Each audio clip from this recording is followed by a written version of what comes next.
I went out and did things in the community to raise money. I sold things that I didn't need. I did whatever I had to do to come up with the money to make it there.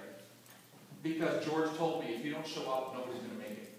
Or they won't make it. I get to this convention, I'm in a room of 55,000 people in the Georgia Dome where the St. Louis Rams play football, and I am telling you, there is something that happened inside me that day that changed my life forever. And I'm going to stand here today, and I'm going to tell you this bluntly and directly, and if you don't like it, I apologize in advance. But let me tell you something. I would have never made it, never have made it, if I did not get to that convention and see the vision that was not painted anywhere else. And let me tell you what happened. Over the years, this is what I told my team. And let me tell you what I learned. The people who didn't go to the conventions never made it. All of my leaders that were successful were the ones who went. And let me tell you something. How could I tell somebody that they need to get to an event that big when I didn't go? How am I going to take people's excuses away when they say I can't afford it if I was in a place like that and found a way to go? Mm-hmm. That convention absolutely changed my life and my business. And so here is point number 5, which I know you guys are probably anticipating this one. You have to get to GTC no matter what. Winners find a way. They don't make excuses. And let me tell you something. There's something that's going to be painted at this training that you can't get in this room. There's a dynamic and an energy that is created when you've got 10,000 people together, or however many are going to be there, that you cannot create anywhere else. The people that say they can't make it are the ones that need to make it. Because there's going to be something that happens in that moment, in that convention, in any second, where something's going to snap, and that person's going to say, I'm all in. But I am telling you, from 19 years, the people in my business who didn't go to the convention never made it long term. Because they couldn't grasp what that bigger picture was. So I want to encourage each and every one of you, don't make excuses. If you want to win bad enough, find a way to get there. Have a garage sale. Do whatever you got to do. But don't make the excuse of saying, oh, I just can't afford it. Find a way to go, because GTC could be the last link in your business that's going to change everything for you. And if you don't get there, and everyone's going to come back fired up, woo, you should have been at GTC, that was awesome, you're going to start going, oh, wait, like this. And you're going to feel left behind. Get to GTC, folks. 2.5 years of driving up to Ontario, I couldn't take it anymore. My car couldn't take it. Nobody was coming with me. My invisible friend Frank, I was sick of him. I was tired of talking to him. So I went up to George and I said to him, now you have to understand, we're in financial services, we're in a regulated business. And in our business, only RVPs are allowed to do presentations. I was not an RVP, I was a district manager at the time. And I went up to George and I told him my dilemma. I have to do meetings down in the desert. I have to do meetings. I can't come up here anymore. No, Jerry, you don't understand. You have to be an RVP. It's a compliance issue. You can't do this. I said, no, George, you don't understand. I can't keep driving up here. I need to do it. I can't get people to come. We went back and forth for a half an hour. And finally, I learned my first close. And I said, George, let me just lay it down straight for you. Either you give me your slides so I can copy them and do your presentation in compliance, or I'll make up my own slides and hope we don't get caught. The choice is yours. And George gently slid his slides over to me and said, don't you add anything to this. And I said, okay. And I went out to the printer, I was, woo, man, I'm a closing machine. I closed my RVP, and then I drove home, and my mind said, McFly, where are you going to do these meetings? You're going to invite people to your 300 square foot house? Hey, thanks for coming. Listen, I think the toilet's available. There's a couple seats in the bathtub. Go in there. Where am I going to do these meetings?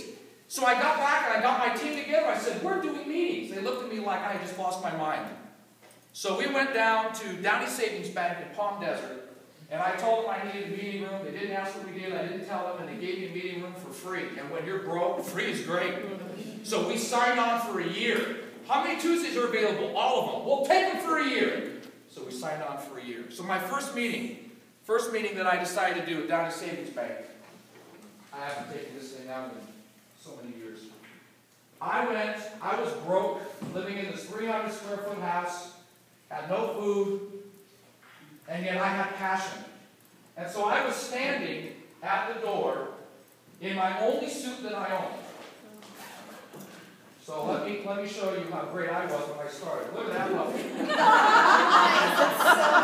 that. That's my first suit. And I said, man, I look good. And I was standing at the door, and one of my, this is an honest to God's true statement, one of my consultants came walking up with his wife who'd never been here. And I was standing up out here just, greeting people, and she's walking up, and she looks at me. She looks at her husband, she looks at me, she turns to her husband and says, what kind of meeting is this? So I thought I looked cool. And so he went in, put his wife in, got his wife in there. He comes out to me, he says, you need a new suit. I said, what's wrong with these? He said, you look like a pimp. I said, I think it looks cool. So this is how I did my first meeting. I thought I looked cool. People were looking at me like, oh my God. But I did my first meeting in this because I didn't know any better. You know what happened? Huh? It doesn't fit, actually. Angie, I kind of grew a little bit since my first presentation, but just for the heck of it. Oh, maybe it does fit. Look at that. Looks like Pee Wee Herman. Isn't that good? That was my first suit. But do you know that night, 3 people signed up in our business. I think because they feel bad for me. Listen, we need to get involved and help this guy get a new suit. But 3 people got involved. But you know what happened? I started doing meetings at the bank every Tuesday night. I didn't know what I was doing. All I knew was I was excited. I was fired up. I got up there and sold the vision. I was praying. Nobody asked me what I was making. I didn't want somebody to come and say, so what are you making? Well, more than you are right now. And you know what? No, we did. But I had the courage to do it anyway. And so the 6th principle that I want to share with you is this. You don't need to wait till you know everything to take action. If you take action, what you need to know will miraculously show up. And a lot of us get so caught down. I have to tell the story real quick, because when I first went to Barbara's house, I don't even know if I told Barbara this, but this was so fun. This was how out there I was. I go to my house and I see Barbara, this executive national vice president, this beautiful home. It was one of her Argonne meetings at her house. And she taught me a lesson that night. She doesn't even know this. And I remember the place was packed, and Barbara came and sat on a stool. Now, you have to remember, I come from a business, financial services. We're doing PowerPoints. We're the images, we're doing the PowerPoint presentation. So Barbara comes and sits on a stool, and she starts reading her presentation. And I'm thinking to myself, oh my word, how in the world did she do a presentation doing this? I mean, she's an executive regional national vice president. She's reading her slides. Oh my gosh. And I actually felt bad. I was like, wow, this is unbelievable. And so after the meeting, I went up to Barbara and I said to her, why is it that you just read the presentation? And she says, because nobody can ever look at me and think that they can't do it. And then I said, she's a genius. She's a genius. Because that's what you see. You wait, listen, how do I do a presentation? Angie did it the best. Take out your stuff and read the words. Now, don't bring a presentation that's like in French and you speak English and what did I do? Bring it in English and read the words. Stop worrying. Remember point 1. You can't say the right thing to the wrong person. If you've got the right people in there and you're doing the job, it's going to get done. And people are going to look at you and go, wow, if you could do that, I've got a chance. Because this is what the worst thing was anyone could have told me on a presentation.